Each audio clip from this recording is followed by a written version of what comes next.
আসসালামু আলাইকুম। আপনারা সবাই কেমন আছেন? আলহামদুলিল্লাহ আমিও ভালো আছি। ঘুম থেকে ওঠার পর টুকটাক কাজ ছিল, তারপর বাইরে গিয়ে সুন্দর করে চারিদিকে ঝাড়ু দিচ্ছিলাম আস্তে আস্তে করে, কারণ রোজা তো রেখেছি। আস্তে আস্তে করতে পার ধুলাবালি ঢুকলে আমার থেকে একটু প্রবলেম করে দেয়। প্রথমেই বলি আলহামদুলিল্লাহ আলহামদুলিল্লাহ আলহামদুলিল্লাহ।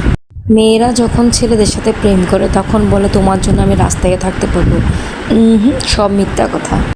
মেয়েদের বিয়ের পর টুকটাক একদম সব কিছুই লাগে।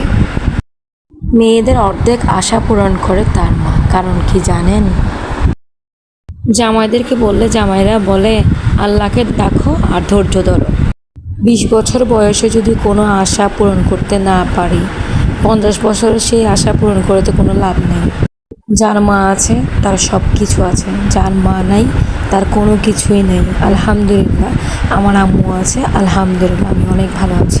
আমার মন খারাপ থাকলে আম্মুই বুঝতে পারে কোনো একটা সমস্যা আমার মধ্যে হয়েছে। কোনো খারাপ লাগার কথা আমার আম্মুকে আমি বলতে চাই না।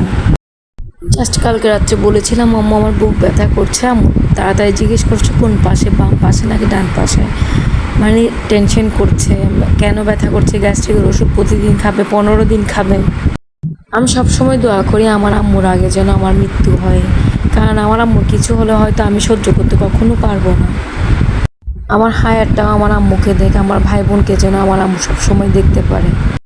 আজকে ভিডিওতে একটু ইমোশনাল কথাবার্তা বলে ফেললাম, আপনারা আবার কেউ কিছু মনে করবেন না। সবাই দোয়া করবেন আমার আম্মুর জন্য, আমার জন্য দোয়া করবেন। ইদানিং রাতের বেলা হলে খুব বুক ব্যথা করে, কিছু বুঝলাম না কী কারণে বুক ব্যথাটা শুরু হয়েছে।